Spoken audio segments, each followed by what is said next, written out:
We will conclude with the Frog Bod, our sermon for this morning. And then, like I said, next week we have the opportunity of coming together to give thanks to God for our Thanksgiving service. And so I'm really excited about that. And what I'm really excited about is that you are preaching next week, because you are going to come with a testimony, something you want to share to testify to what God has done in your life when you fully relied on Him. So I'm looking forward to hearing from some of you. If you do have a testimony that you want to give, would you let me know? And even if you don't let me know, I'm still going to open the mic next week and allow for testimonies, but I'd like to know a few people at least are brave enough to kind of kickstart our testimonies for our Thanksgiving week. So I'm looking forward to that, and you'll get to be nervous like Stephanie and talk in front of everybody like I do every week. Thank you for acknowledging my pain every week. And I'll acknowledge yours because I don't like doing bills and keeping track of money. That gets old, kind of boring. So I appreciate what you do.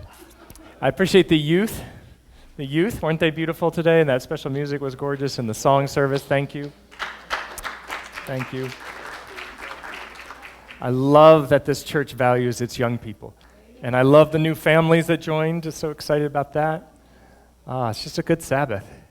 And we got food over there, and I should have eaten more for breakfast, because after teaching Sabbath school in first service, I was like, man, can we just get to the food? So let me hurry up.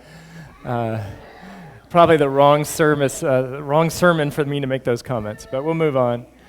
The Frog Bod, all right. Maybe you feel like this frog trying to keep up. I like this little guy hanging from the weed or whatever he's on.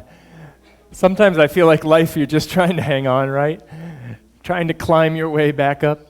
Or maybe he's doing some pull-ups, getting in shape.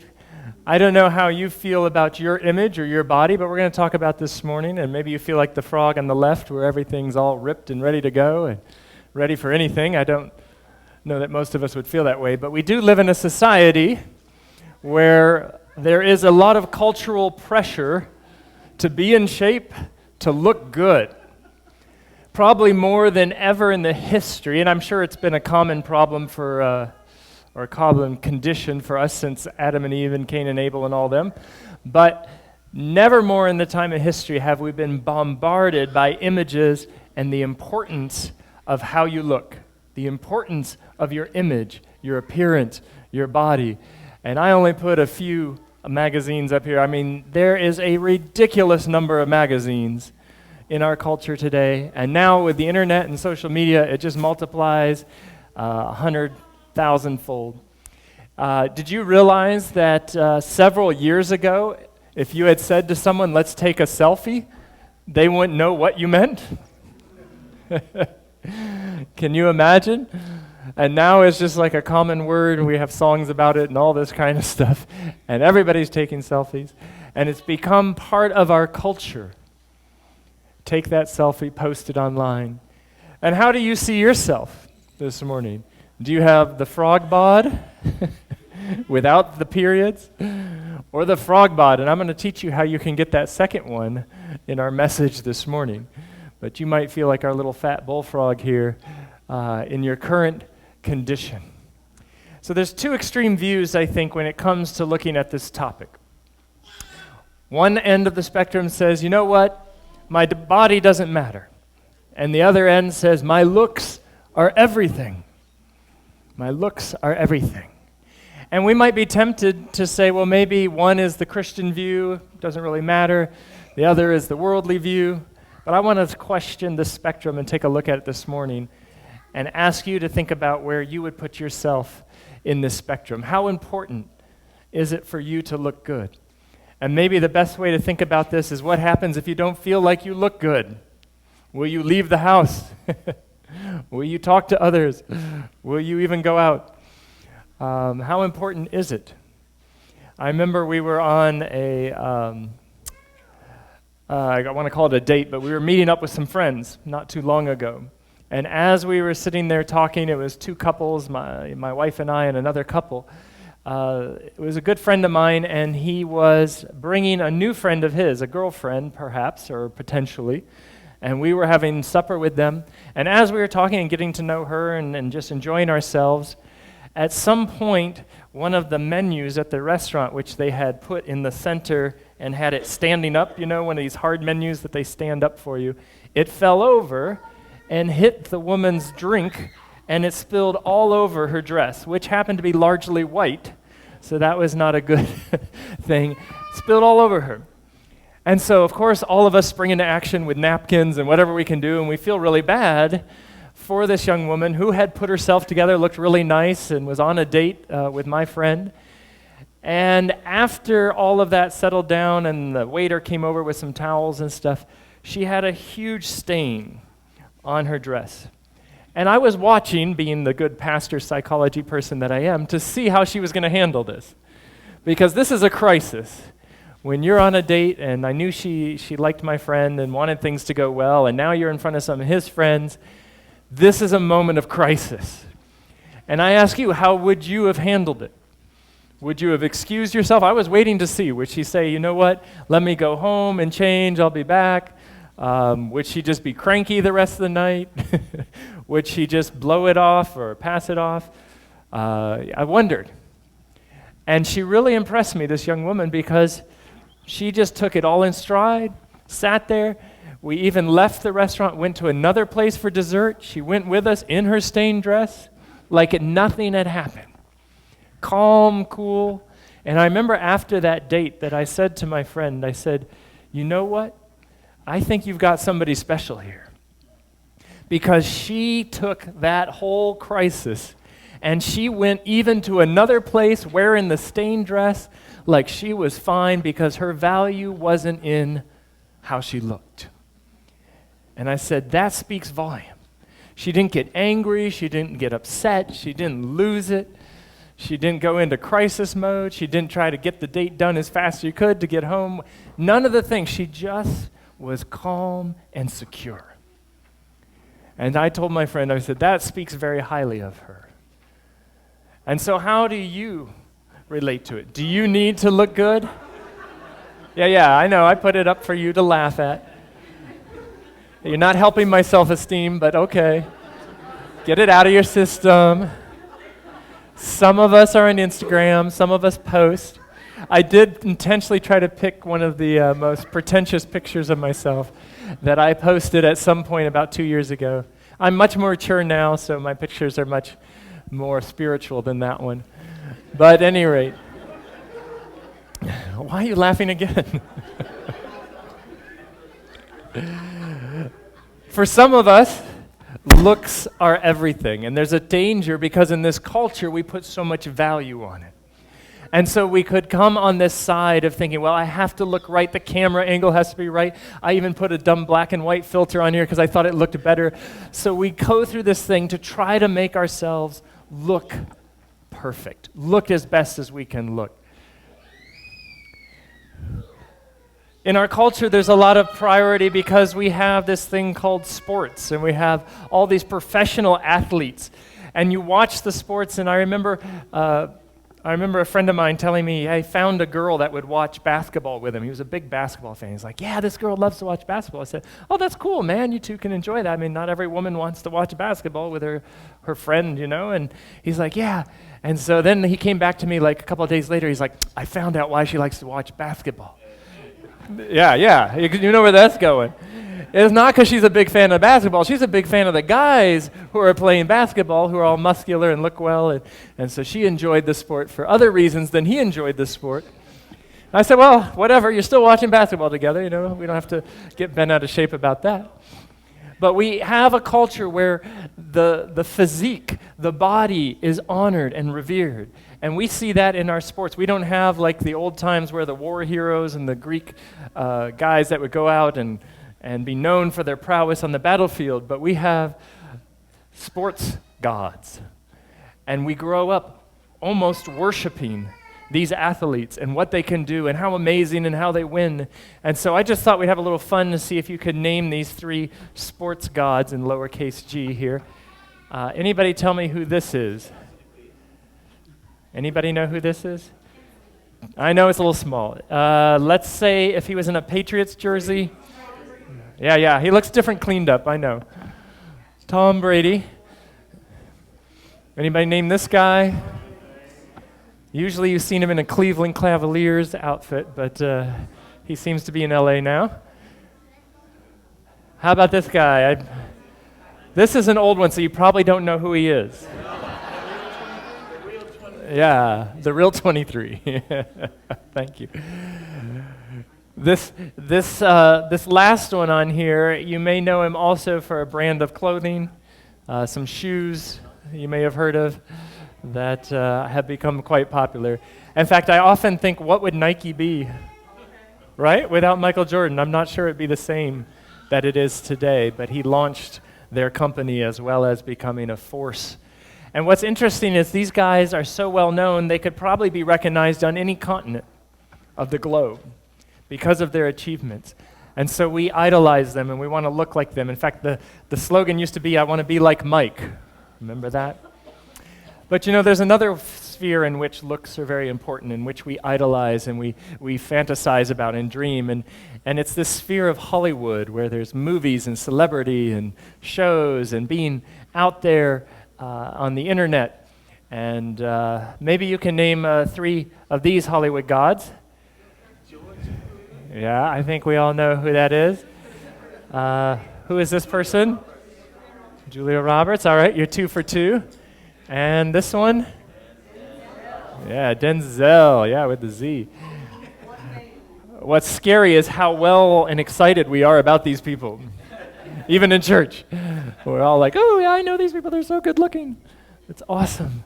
And so we go and we watch the films that these people are in, and we covet and maybe even desire that we could look like them, that we could be as smooth and as cool and as beautiful as these celebrities.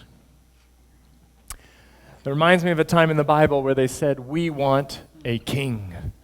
And I haven't watched this show, but I've heard all about it, and some of you may have seen it. But there's a king. I've heard there's fights for kingdoms and things in this show. I don't know. But in the Bible, they said, we want a king, to Samuel the prophet. And Samuel was very upset by this request because he knew that God was their king. God was the one who was supposed to rule over them. But here's what they said to him in 1 Samuel 8, verse 19. They refused to listen to Samuel. They said, no, we want a king over us. Then we will be like what? All the other nations. Because they have a hero. They have somebody that is dressed up and put in armor and set on a beautiful stallion and who leads their armies out to battles with banners and flags, and they chant his name and they have songs about him. And we want that because we want to be like the other nations. We want to have our hero to worship. We want to have our king to lead us. We want him to go out before us. We want him to fight our battles. We want someone to be our hero. Well, the Lord told to Samuel in verse 7 and 8 of 1 Samuel 8, it is not you they have rejected, but they have rejected who? Me as their king. As they have done from day one since I brought them out of Egypt until this day, forsaking me and serving other, what? Gods. So this is interesting because he's not talking about idol worship in this context. He's talking about them wanting a king. This is the other gods. And we live in a culture where we may not specifically call them gods, but we have our idols. We have our celebrities. We have those that are famous and that we worship and say, oh, if I could be like them, if I could be like them. And now the interesting thing is, as our culture has changed, we now have individuals who are just known as influencers. And they're on YouTube, or they're on Instagram, or they're on Facebook, or they're wherever. They're somewhere out there in social media, and they pitch products, and they wear certain things, and they show you how certain products work, and companies pay them large amounts of money to influence you, to wear this, or buy that, or use this, or drive that. And I know because I hear it from all my different young friends, and they'll tell me, oh, so-and-so just got a Lamborghini. I'm like, who's that? You don't know who he is? No, he's an influencer. He's got a YouTube channel, and he's got this car, and he's got that car, and this one's yellow, and this one's purple, and they're painting an image of what is a value and what is a priority for our young people. And I fear that with all this influence, with all these images, with all this media saturation, our young people are getting bombarded with a different set of values than the Bible shares with us. And that we in this culture today are like the Israelites of old, saying, we want a king. We want the glory. We want the grandeur. We want to be like our king. We want to live that lifestyle. We want to have someone who shows us the good life, someone we can be proud of. Well, you remember the story. Samuel went out, and the Lord gave the Israelites just what they wanted and what they asked for. And the Bible specifically says that King Saul was head and shoulders above anyone else. He had broad shoulders. He was tall. He was strong. He looked like a king. He was handsome and young, and people were excited to crown him their king. But as Samuel warned them, it wasn't long before they regretted their decision. And Saul did just as Samuel warned. He started abusing his power as king. He started taking advantage of people. He started using their sons and daughters for his own purposes and his own agenda. And it wasn't long before this country was hurting under the leadership of this immature king. Well, finally, before Samuel was about to pass away, the Lord came to him and said, you know what? Saul has left me. Saul is no longer walking in my ways. You need to anoint another. And so this time David went to the little town of Bethlehem, if that sounds familiar. And in Bethlehem, he would find the next king. And this king would be different. And why would this king be different? Well, we learn from 1 Samuel 16:9, there's a different criteria for selecting this king. And as the sons of Jesse were passing before Samuel, they were strong and tall and handsome, and Samuel kept thinking, it must be this one, but it wasn't this one. And it must be this one, but it wasn't that one. It must be the next one, it wasn't the next one.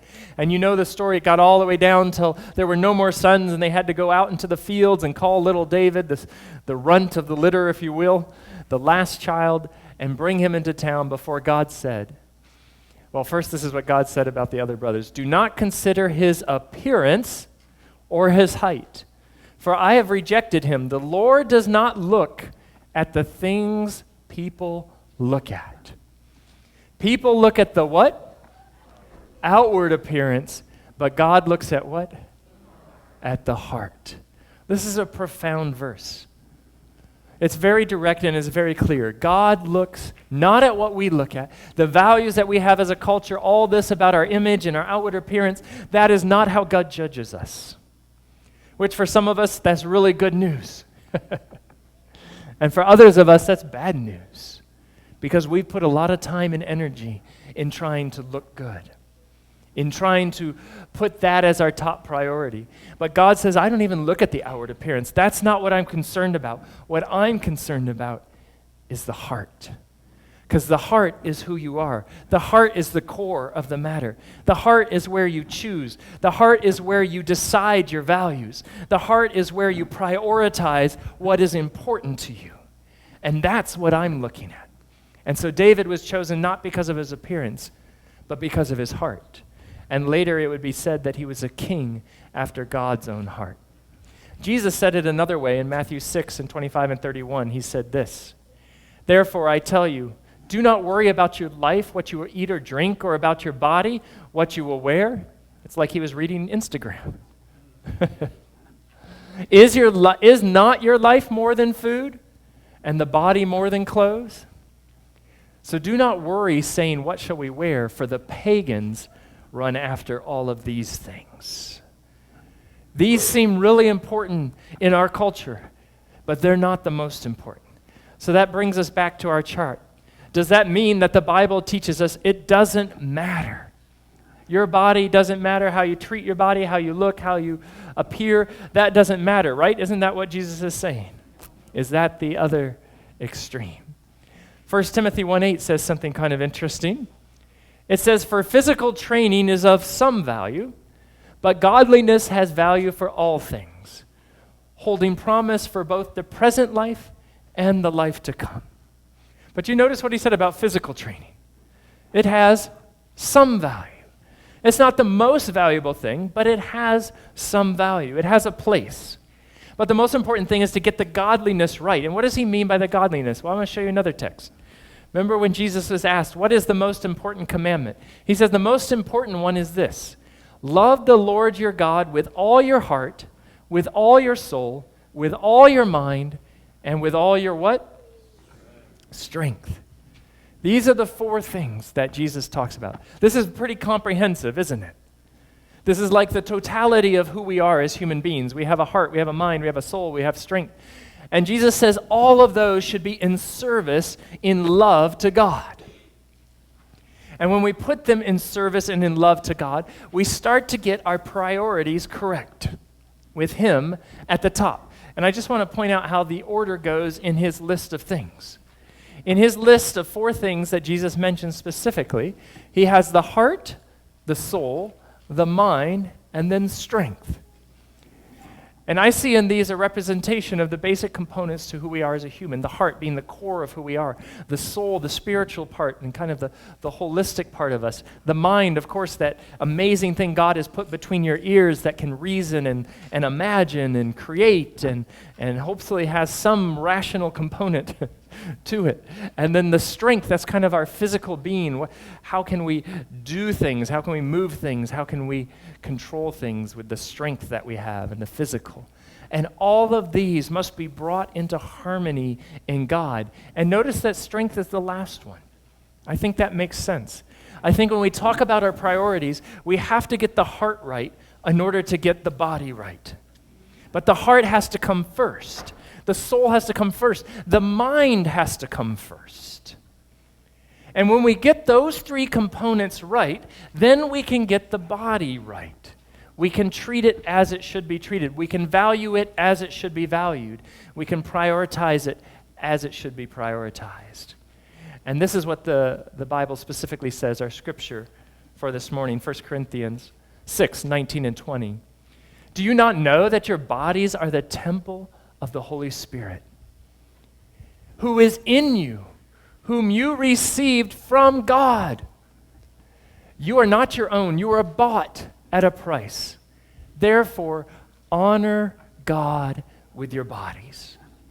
God comes first. And when you get the God part right, then you know that the body becomes important because He's living in you. Your body is the temple. And why is a temple built? It's built to be a beautiful place of worship to God. It's where God dwells. And the temple, therefore, is built to honor God.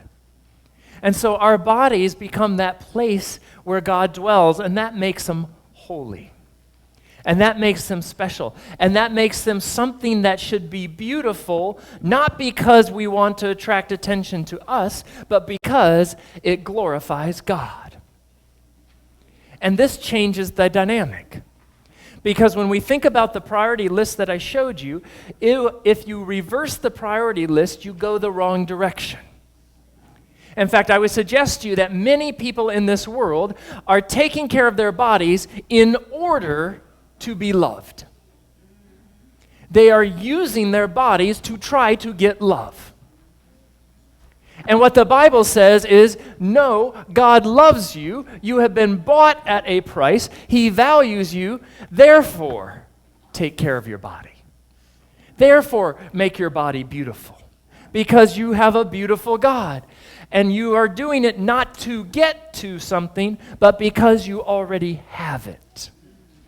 And that changes the whole dynamic. Did you know that you are so much more than the number of likes you get? Did you know that you are so much more than the number of friends, and I put that in quotes, that you have on Facebook? I don't know how I have hundreds of friends on Facebook. Literally, sometimes people like my pictures and I go, who is that? When did I accept this friendship? Where do I know them from? Sometimes I think I have people that are friends of mine. And I don't even literally know who they are, but they know my friend, and so they Facebooked me or something for some reason. And we have all these friends, and we could say, well, I am so popular because I have this many people following me. I have this many people friending me. But is that true friendship? Is that true relationship? Does that make you valuable? Does the number of friends, does the number of likes? We need to spread this message because a lot of people are getting sucked into a value meter on social media. Our value does not come out there. Our value comes from the God that lives within, the God that wants to live within you, that bought you at a price, that created you in his image. Did you know you are so much more than the designer clothes, shoes, or bag that you put on your body? I won't make anybody feel too uncomfortable this morning, but I'm sure we have some brand names in the house.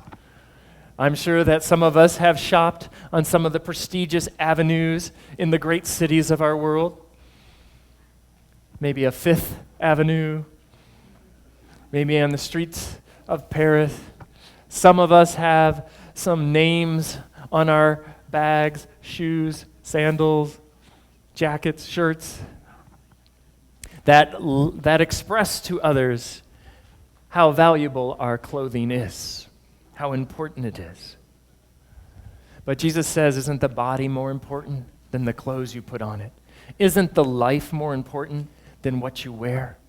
Aren't there things that transcend that value? There are. And so when our priorities are taken over by God, then we start to look at what we wear, how we dress, what we buy. We look at them in a different light. And you say, Pastor, are you saying it's wrong? Do I have to give back my Gucci purse?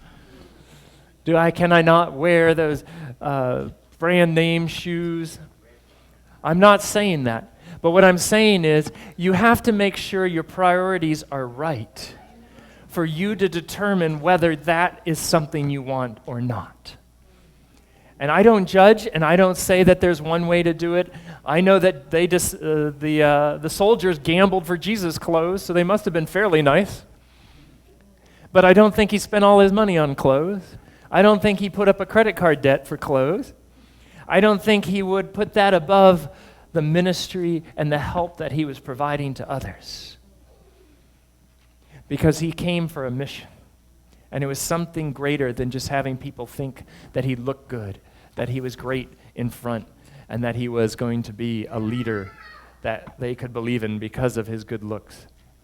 By the way, you are so much more than the number of packs on your abdomen. So whether you have a 1-pack, 2-pack, 4-pack, 6-pack, 8-pack, whatever you have, you are so much more than the number of packs that you have. We live in a culture that prioritizes some kind of strange things. I remember talking to a young woman who, in the course of our conversation, said, I hate my elbows. Yeah, thank you. That's what I was spellbound. Of all the things that someone could hate about their own body, she chose the elbows. And I wanted so bad, the conversation kind of just skipped over and we kept going. And I wanted to so badly to come back to it and say, I got news for you. I don't think any guy cares about your elbows. That's not going to be a problem. I mean, unless they function reverse or something. I don't know. What's the problem with your elbows? I think she meant they had dry skin or something. And I really don't think that was going to be a big deal. But it's funny because as humans, we worry about some of the stupidest things. We worry about some of the craziest things about our own looks and our appearance, and some things just take on a life of their own. I remember a pastor friend of mine telling a story. He was in third grade, and he was swinging on the swings, as third graders love to do out at recess. And as he's swinging and enjoying himself, there's a little girl, one of his classmates, swinging next to him. And she looks over at him, and she says, "You have an ugly profile." Yeah. Hey, don't act too shocked. We've all been on the playground before. We've all had things said to us. And so this is what this little girl said to him in third grade. "You have an ugly profile." Well, at third grade, he didn't know what a profile was. So he innocently asked, "What is a profile?" She said, "Well, I'm looking at you from the side. Your profile is your side view." And then they stopped swinging, and she got out of her swing, and she went to the other side of him, looked at him from the other side, and said, "This side is better." And so he went home, he said, and he started looking in the mirror, and he's turning this side, trying to see. It's hard to see yourself in a mirror sideways, but he's trying his best. And he concluded that she was kind of right. Like, his nose was just kind of weird when you saw it sideways. It was an odd shape. And as he looked, he also came to believe that she was right, that his left side was a little better looking than his right side. And he said for the rest of his life, whenever it mattered, and if he was trying to impress anyone, he would always keep the left side of his face to them and kind of talk, "How are you doing?" "Oh, good." And he said this became kind of tough on dates, but he would try to sit like next to the girl with the left side here and instead of across from her. And he became self-conscious to the point that even as a teenager and young adult, he was still thinking about how his nose wasn't quite right and how one side of his face looked better from one side than the other. And he said as he was going to college and came closer to God and made a commitment that he felt called to ministry, this started to fade a little bit for him as he was growing closer to God. And then he was on a date in college with a young woman who he had asked on a date because he had seen her in college and recognized that she was a spiritual person and that she had really good values and morals, and he just wanted to get to know her better. And so they were eating at a restaurant, and they were sitting across from each other, and he said they were just hitting it off and talking, and the spark was there and the chemistry was there, and they just were enjoying the conversation so much. And then inexplicably at the end of the meal, she looks at him, and in a pause of the conversation, she says, "I like your nose." And he said, "I about cried. But I'm a man, so I didn't," he said. But she had no idea what the Spirit had prompted her to say. Now, he did the natural thing, and he married that woman. He took it as a sign. This must be the one, because she likes my ugly nose. But he said it went beyond the fact that she, for some reason, thought his nose was beautiful when others didn't. It was that God was telling him, "I know what you've been through. I know what you think. But your nose is beautiful because I made it." And this godly woman just felt impressed to say it. And it must have been a kind of a weird thing for her to say. It's not something we usually compliment on someone. But she just came out with it because the Spirit prompted her. And it became a connection. It became a life-changing moment for him. And for that moment, he said from that moment on, he realized that he had believed the lie of the devil for all those years. That he had an ugly nose, that no one would like him, that he wouldn't be attractive, that he had to turn his head one way if anyone was to find him attractive. And we all have had this experience in this sinful world where we look in the mirror and we say, "Oh, I wish this was different, I wish that was different, or I wish. And we can get trapped in the destruction and the negativity that the devil wants to bring to us. But the Bible says, "For you created my inmost being. You knit me together in my mother's womb. I praise you because I am fearfully and what? And wonderfully made." As the bumper sticker says, God don't make junk. I am fearfully and wonderfully made. But Pastor Rick, I don't look like this superstar. I don't look like this. You are fearfully and wonderfully made. And I love this. Your works are wonderful. Your works are wonderful. Everything God has made is wonderful. It's beautiful. It has a plan. It has a purpose. No matter what you look like, no matter what someone told you, no matter what you heard in 3rd grade, no matter what you heard in 5th grade, no matter what you think you need to be attractive or to be beautiful, the Bible says you're already there. You just have to accept it.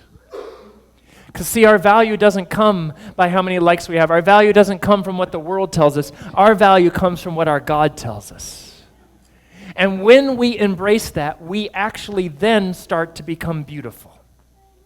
In fact, I would suggest to you, until you find your beauty in God, you are never truly beautiful. And any beauty you might have by the world's standards, just bear in mind, it will fade. It will change, it will sag, it will wrinkle, it will whatever. It will do it because we're all part of this sinful world and we're all terminal. And we can fight it, and we can do this cream and that lotion and this procedure and all of these things that are so common. But how about we just accept that our value is in God, that He made us wonderfully, that we already have what we need. And the beautiful part about this is, I believe, once we accept that, we actually start to become more beautiful. Because someone who believes in their beauty is beautiful. Someone who has confidence, someone who is secure, someone who doesn't have to look a certain way, or you can only see me in a certain way, or my value only comes from if I'm in the right outfit or wearing the right brands or driving the right car, whatever is incorporated into our appearance. If you think about the people you value most, it's not because they're the best looking. It's because of their character. It's because of how they treat you. It's because of how they listen. It's because of how they love. It's because of their confidence. It's because of their peace. It's because of their joy. It's because of the things that God offers to every single person. And that's what makes us beautiful. Now, what you do after that, how you do and what you do with your body, that's between you and God. That's not for me to judge. It's not for you to judge. And I could have done a sermon. When I started researching this sermon, I thought I'd be up here talking about exercise and diet and all these things to motivate us to be healthier and take care of our bodies. And that's all important, except I know you've already heard it 1,000,000 times. We are not hurting in our country because of lack of information about how to be healthy. We know how to be healthy. We know what we should be doing. But until we value ourselves, we will never do it. Did you hear me? Until we value ourselves, we will never take care of ourselves. And so I could tell you all the things you should be doing, and you could leave here feeling really guilty. And you could leave here feeling really bad. And you could be saying, yeah, I know, and I eat, and I should change this, but I really love that, and I don't want to go to the gym, and who wants to run? I mean, that's insane. And I could tell you all the things, or I could just tell you how much you're valued by God. And that with God's help, you have the privilege of using this body to His glory. You have the privilege of decorating it to His glory. You have the privilege of wearing what you think makes a beautiful tribute to your Savior, the one who cares about you, the one who died and gave His life for you. And then you have the privilege of knowing that even if you don't look good that day, or you had a bad hair day, or you got a bad haircut, or the drink spills on you during your date, you have the privilege of knowing it's okay. Because that's not what's important anyway. There are things that are so much more important, so much more value. And I got good news for you. If you feel like life has dealt you a bad deal, and I have friends that feel this way, and I have people in my life that feel like genetically they got ripped off, they got gypped. Their bodies don't do what they wish they would do, and they have this disorder or this problem or this genetic disease. I got news for you. Jesus said this beautiful thing. He said, you know what? In heaven, the first shall be last, and the last shall be first. And what that means to me is if you got ripped off in this life, you are going to be super gorgeous in heaven, and that really hot person you always envy, they're going to look really plain. And they're going to want your signature, and they're going to want to follow your Instagram account. No, I don't think that'll be in heaven. But just know you will be incredibly gorgeous.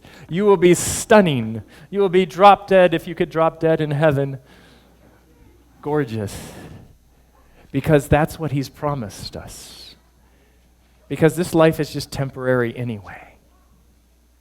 And these bodies, well, they're not really built to last. The new model is going to be a lot better. Have a lot more features, a lot more functions. And if we believe the Word of God, they will never grow old. The aches and pains will be gone. The skin will be perfect. The hair will be full and fresh. All the things that plague us in this world will not be in that new world, because God is making all things new. That makes me want to do my best here, doesn't it? That makes me want to make my temple for God the best temple that I can have. It's short anyway. Mine will do the best. Mine will be the best. Because I want to glorify the God that's preparing me everything that I need and giving me eternal life. A life that I won't have to fight the deterioration and the products of sin. One that comes free because of his love for me, because of his value for me. I want to return that in being a good steward of what I have. Don't you?